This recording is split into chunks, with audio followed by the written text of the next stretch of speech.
un sujet de cinématique en général et de cinématique graphique en particulier, extrait d'un sujet SI 1 de 2002 sur l'automatisation d'une machine qui est, elle, déjà à l'époque, était ancienne. On nous demande dans un premier temps de vérifier qu'il y a synchronisme entre le mouvement ici de l'arbre qui porte les cames et le mouvement des roues 10 qui portent les fuseaux du métier à tisser. Pour cela, eh bien, on va en valeur absolue calculer un rapport de transmission qui sera la vitesse de sortie ici, oméga 10, divisé par notre vitesse d'entrée qu'on va supposer ici être oméga 4, même si en l'occurrence c'est le moteur ici qui entraîne tout, on peut choisir de calculer le rapport de transmission entre ces deux éléments directement. Pour cela, eh bien, on va appliquer la relation qu'on a déjà vue dans le cours. On va travailler ici en valeur absolue, donc on n'a pas besoin des signes. Et en plus, donc on a des changements d'axe ici. Les signes seraient liés aux différents repères qu'on pourrait mettre sur nos pièces. Bien, partant de ma pièce d'entrée qui est la pièce 4 pour aller vers la pièce de sortie, je distingue les roues menantes, c'est-à-dire celles qui fournissent un mouvement, des roues menées, celles qui reçoivent un mouvement. Donc la première roue menante ici c'est Z4 qui va entraîner la roue numéro 3, et ainsi de suite. Ensuite c'est la roue 2 qui va entraîner la roue 5, ensuite c'est la roue 6 qui va entraîner la roue 7, la roue 7 qui elle-même va entraîner la roue 8, et puis ensuite on a une cascade ici, la roue 8 qui à son tour entraîne la roue 9,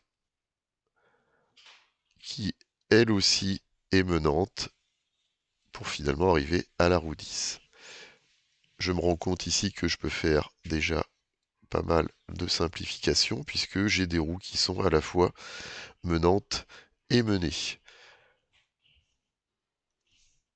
J'en arrive donc à simplifier tout ça et à mettre les valeurs numériques ici.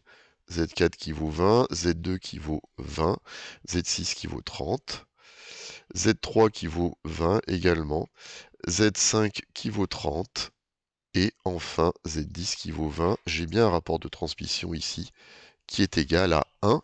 Il y a donc bien synchronisme entre le mouvement ici de l'arbre qui porte les cames et le mouvement ici des fuseaux. On en vient ensuite donc à l'aspect cinématique graphique en particulier.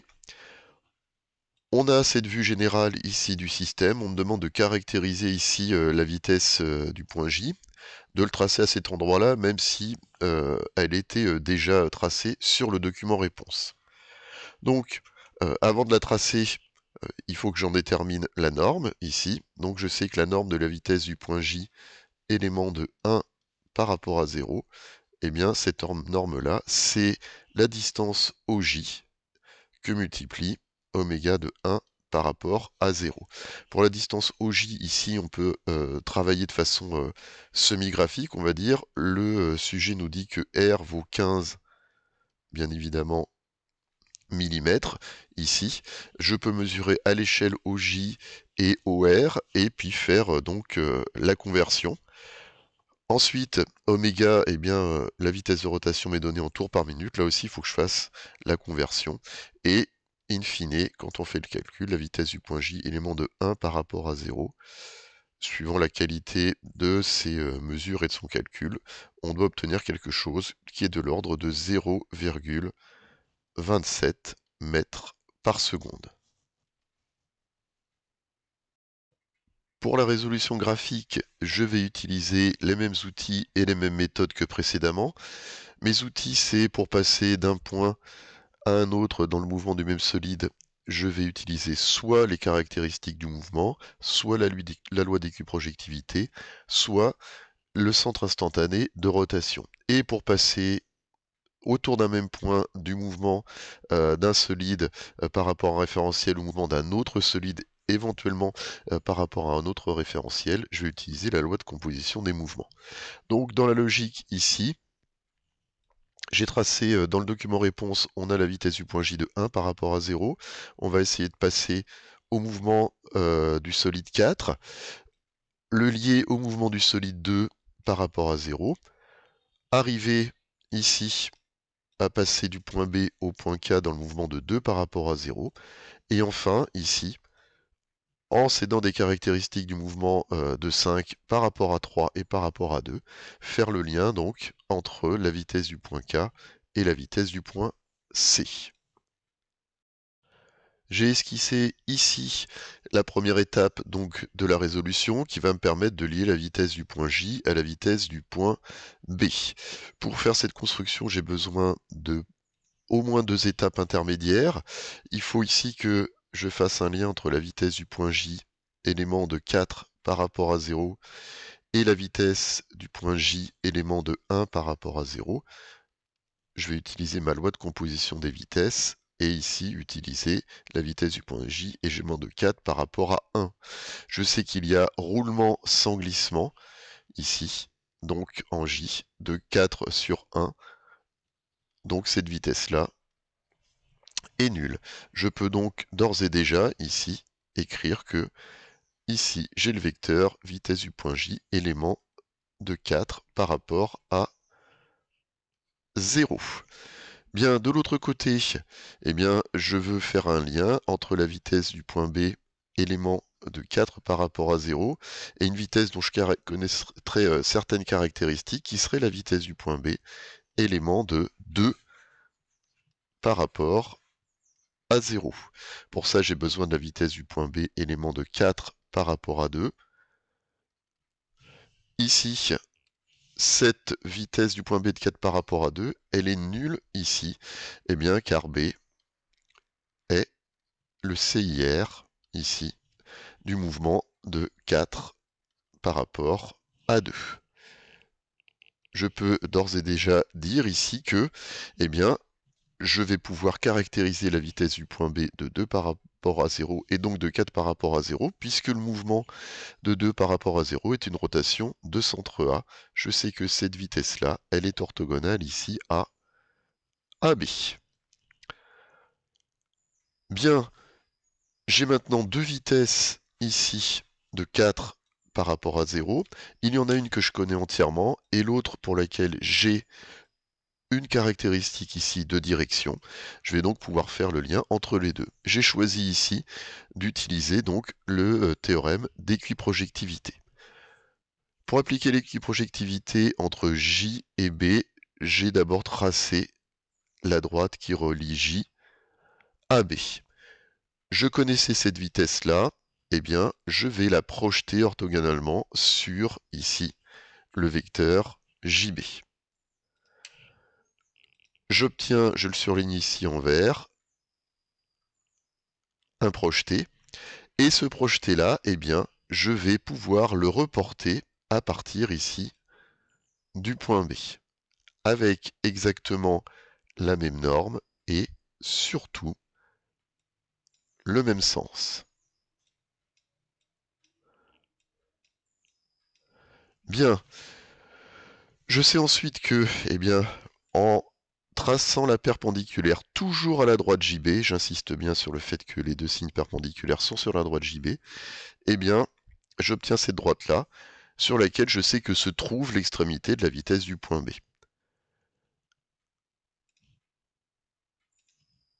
Je sais aussi que cette vitesse du point B, elle est orthogonale ici à la droite AB. En traçant donc ici la perpendiculaire, eh bien, j'obtiens bien ici un vecteur dont je sais que c'est la vitesse du point B, élément de 4 par rapport à 0, qui est aussi égale à la vitesse du point B, élément de 2 par rapport à 0. J'ai réussi ici à faire le lien entre le mouvement de 1 par rapport à 0 et le mouvement de 2 par rapport à 0. J'ai obtenu une vitesse ici d'un point du mouvement de 2 par rapport à 0. Je sais que ce mouvement-là est une rotation de centre A. Je vais donc pouvoir ici établir un lien entre la vitesse du point B de 2 par rapport à 0 et la vitesse du point K de 2 par rapport à 0. Pour cela, eh bien, je vais former ici sur la droite AK un point B'. Je sais ici que la distance AB' est égale à la distance AB. Ce qui veut dire ici que, en norme, la vitesse du point B', élément de 2 par rapport à 0, est égale à celle de la vitesse du point B, élément de 2 par rapport à 0. Qu'est-ce que je sais d'autre sur cette vitesse-là? Et je sais que comme c'est un mouvement de rotation, elle est perpendiculaire ici à AB' et qu'elle est dans le même sens que la vitesse du point B, ce qui m'a permis ici de former cette vitesse-là. J'ai 3 points ici alignés, A, K et B'. Je vais donc pouvoir ici traduire la relation de proportionnalité entre mes vitesses par une relation de Thalès, une construction qui va me permettre ici d'obtenir ce vecteur qui est donc ici la vitesse du point K, élément de 2 par rapport à 0. Je fais un zoom sur la construction que j'ai faite précédemment. J'ai donc la vitesse du point K, élément de 2 par rapport à 0. Il va falloir ici bien que je passe donc sur ma cam numéro 5 et qu'ensuite je traverse cette cam numéro 5 pour arriver jusqu'à la vitesse du point C de 3 par rapport à 0. Même chose que tout à l'heure, j'ai besoin de renseignements intermédiaires ici. Je peux dire ici que la vitesse du point K, élément de 5 par rapport à 0, c'est la vitesse du point K, élément de 5 par rapport à 2, plus la vitesse du point K, élément de 2 par rapport à 0. Comme tout à l'heure, j'ai roulement sans glissement ici en K, de 5 sur 2, donc cette vitesse-là est nulle. J'ai donc ici une vitesse qui est aussi la vitesse du point K, élément de 5 par rapport à 0. Il va falloir que je traverse la pièce numéro 5 pour les deux K à C. Il me manque un renseignement de direction ici. Eh bien, je peux dire ici que la vitesse du point C, élément de 5 par rapport à 0, c'est la vitesse du point C, élément de 5 par rapport à 3, plus la vitesse du point C, élément de 3 par rapport à 0. Je sais que C, c'est le CIR ici du mouvement de 5 par rapport à 3, puisqu'il y a une liaison pivot en C entre 5 et 3. Cette vitesse-là est donc nulle. Qu'est-ce que je sais de la vitesse du point C de 3 par rapport à 0? Ramener dans le plan, ma liaison pivot glissant ici ne permet qu'une translation parallèle à Z3, qui est ici également confondue avec Z0. Cette vitesse-là est verticale. Je vais pouvoir ici donc utiliser, encore une fois, la relation d'équiprojectivité.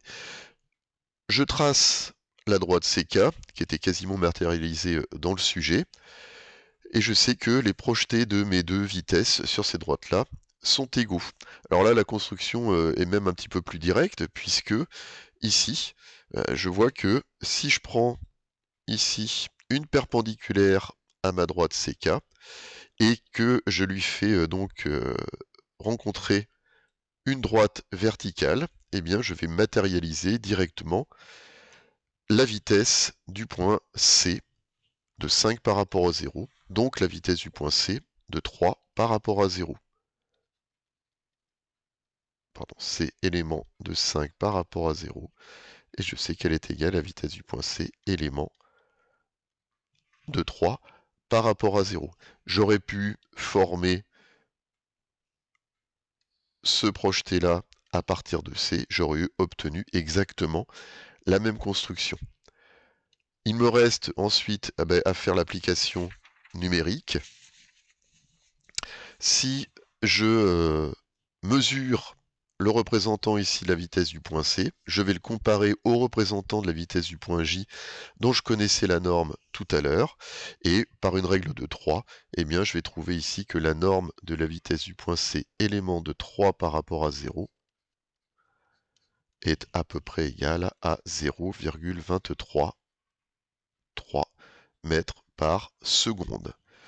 Ce résultat-là, bien évidemment, dépend de la qualité ici de représentation de la résolution. Donc, en suivant ma logique, partant du mouvement de départ pour arriver jusqu'à la vitesse souhaitée à la fin, en passant de solide en solide et en traversant des solides, j'ai obtenu la vitesse du point C. En complément, le sujet ici nous demandait d'exploiter et de situer des centres instantanés de rotation. J'aurais pu utiliser ces centres instantanés de rotation pour répondre aux questions précédentes. J'ai estimé que l'utilisation du théorème d'équiprojectivité était plus directe et plus évidente dans les situations proposées. Pour autant, donc, eh bien, on va pouvoir situer des centres instantanés de rotation. Les 4 qui me sont demandés, il y en a au moins 2 qui viennent assez naturellement. On les a déjà implicitement situés aux questions précédentes. Centre de rotation de 1 par rapport à 0 et 2 par rapport à 0, puisqu'on a des liaisons pivots. Les deux autres, I4.1 et I4.2, I4.2, il vient naturellement ici, c'est le point B, centre de rotation, et I4.1, eh bien c'est le point J, puisque on a dit qu'il y avait roulement sans glissement de 4 sur 1 ici, la vitesse du point J de 4 par rapport à 1 est nulle, c'est bien la définition du centre instantané de rotation. Reste à situer ici I21, pour cela je vais utiliser le théorème des 3 plans mobiles, je vais l'utiliser 2 fois, ici on sait que I21, I10 et I20 sont alignés, ce qui veut dire ici que mon centre instantané de rotation I21 est sur la droite OA, et on sait également que I21, I42 et I41 sont eux aussi alignés, ce qui veut dire que mon centre instantané de rotation I21 est sur la droite BJ. On va donc ici pouvoir situer mon I21, centre instantané de rotation, de 2 par rapport à 1. Pour l'autre partie de mon système de transformation de transmission de mouvement, eh bien, de la même façon, on me demande de situer I5.3 et I2.5. I5.3, eh bien, c'est naturellement ici le point C, puisqu'on a une liaison pivot. Et ici, I2.5, c'est le point K, puisqu'on nous a dit qu'il y avait roulement sans glissement de 5 par rapport à 3. Il nous manque ici un centre instantané de rotation qui serait celui de 3 par rapport à 0. 3 par rapport à 0, eh bien on sait que le mouvement, c'est un mouvement de translation ici vertical. La vitesse sera rejetée à l'infini, alors pas n'importe comment.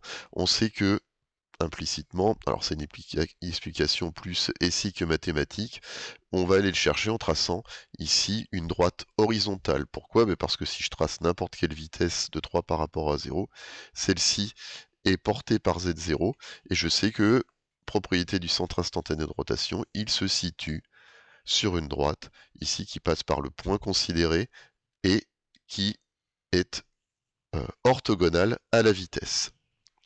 Je vais donc pouvoir tenter ici de situer I3.2. Pour situer I3.2, eh bien, je vais d'abord utiliser les deux centres instantanés de rotation que j'ai définis précédemment. C'est le I5.3 et le I5.2, ou I2.5, c'est la même chose. Ils sont alignés, ce qui veut dire ici que mon centre instantané de rotation sera sur la droite CK que j'ai tracé ici. On sait aussi que, eh bien, I3.2, I2.0 et I3.0 sont alignés. I2.0, on l'avait déjà situé ici.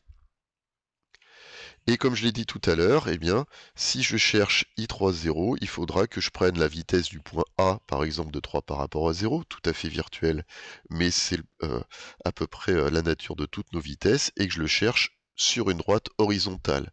Je sais donc ici que I3.2 sera sur la droite qui passe par A et qui est porté par Y0. Ce qui m'amène à l'intersection de ces deux droites-là, à situer, à considérer, à trouver ici I3,2.